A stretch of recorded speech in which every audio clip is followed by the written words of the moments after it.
Train में दो बच्चे यहाँ वहाँ दौड़ रहे थे। कभी आपस में झगड़ जाते तो कभी किसी सीट के ऊपर कूदते। पास ही बैठे पिता विचारों में खोए हुए थे। बीच बीच में जब बच्चे उसकी ओर देखते तो वह एक स्नेह मुस्कान बच्चों पर डालते और फिर बच्चे उसी प्रकार अपनी शरारतों में व्यस्त हो जाते और फिर पिता उन्हें निहारने लगता।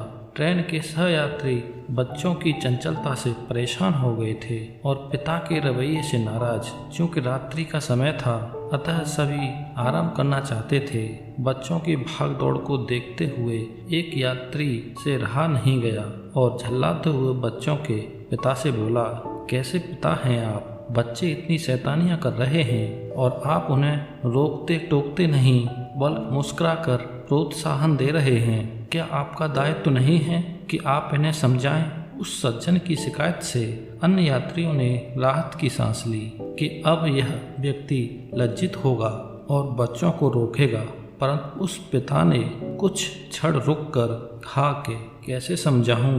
बस यही सोच रहा हूं भाई साहब। यात्री बोला, मैं कुछ समझा नहीं। व्यक्ति बोला, मेरी पत्नी अपने मायके गई थी। वहाँ एक दुर्घटना के चलते कल उसकी मौत हो गई। मैं बच्चों को उसके अंतिम दर्शनों के लिए लेकर जा रहा हूँ और इसी उलझन में हूँ कि अब ये अपनी माँ को कभी देख नहीं पाएंगे। उसकी यह बात सुनकर जैसे सभी लोगों को सांप सूंघ गया। बोलना तो दूर, सोचने का सामर्थ्य भी नहीं था। बच्चे यथावत शैतानियां कर रहे थे। अभी भी वह कंपार्टमेंट में उछल कूद कर रहे थे। वह व्यक्ति फिर मौन हो गया। वातावरण में कोई परिवर्तन नहीं हुआ, पर वे बच्चे अब उन यात्रियों को शैतान अशिष्ट नहीं लग रहे थे, बल्कि ऐसे नन्हे कोमल पुष्प लग रहे थे जिन पर सभी अपनी ममता उड़ेलना चाह रहे थे।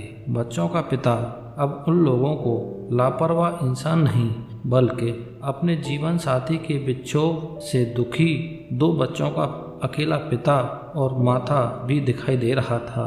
कहने को तो यह एक कहानी है, सत्य या असत्य, पर एक मूल बात यह एक अनुभूति, एहसास, सोच से व्यवहार में बदलाव आता है। क्षण भर में ही जिंदगी जीने का किसी के प्रति सोच का दृष्टिकोण बदल जाता है।